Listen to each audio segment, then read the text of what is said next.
Sebagai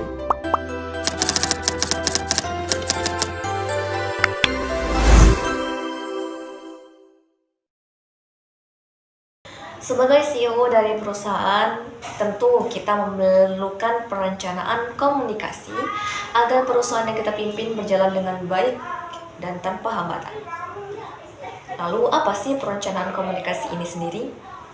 Perencanaan komunikasi adalah sebuah upaya yang dilakukan dengan membuat rancangan sebuah kegiatan komunikasi mulai dari perencanaan, pengorganisasian, monitoring, hingga evaluasi kegiatan komunikasi. Lalu, apakah proses perencanaan komunikasi ini penting untuk perusahaan?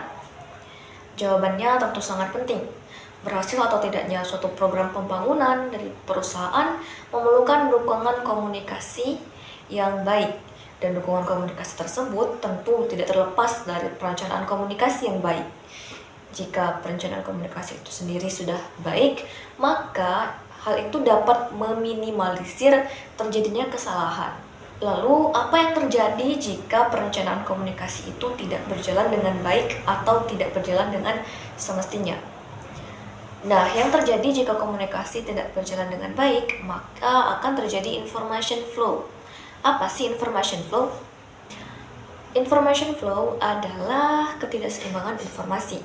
Nah, kita ambil contoh, misal dari suatu negara yang memiliki birokrasi yang menyulitkan atau tidak seimbang, maka dapat menyebabkan information flow.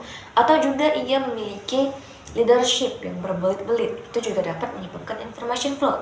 Atau banyaknya masyarakat yang masih awam terhadap pengetahuan, hal itu juga bisa menyebabkan information flow.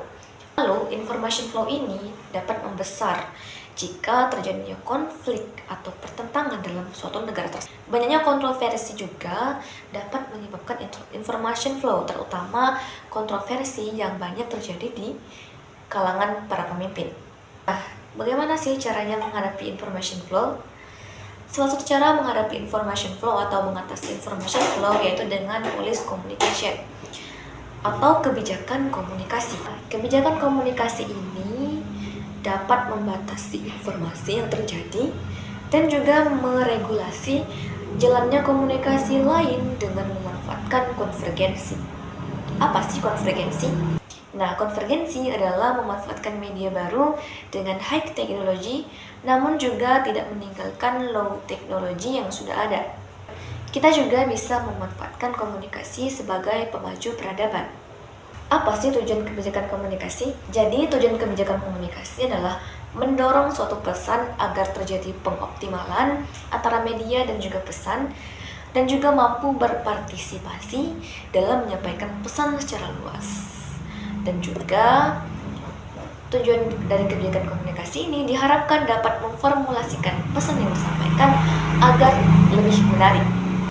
Nah, untuk mencapai suatu perencanaan komunikasi, biasanya dibentuk suatu perencanaan strategi. Nah, perencanaan strategi ini umumnya dalam sebuah perusahaan biasanya dibuat oleh seorang top manager dalam bentuk sebuah perencanaan yang implisit yang menggunakan dua, yaitu intuitif dan juga antisipatif. Untuk menetapkan suatu perencanaan agar berjalan dengan baik, perusahaan juga memerlukan yang namanya forecasting. Apa sih forecasting?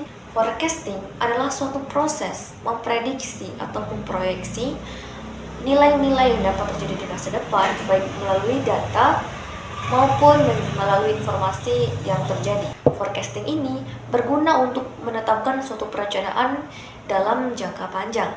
Forecasting ini didapatkan melalui pengalaman atau histori yang terjadi. Mungkin itu tadi sedikit penjelasan mengenai perencanaan komunikasi. Semoga bermanfaat. Wassalamualaikum warahmatullahi wabarakatuh. Audio Jungle.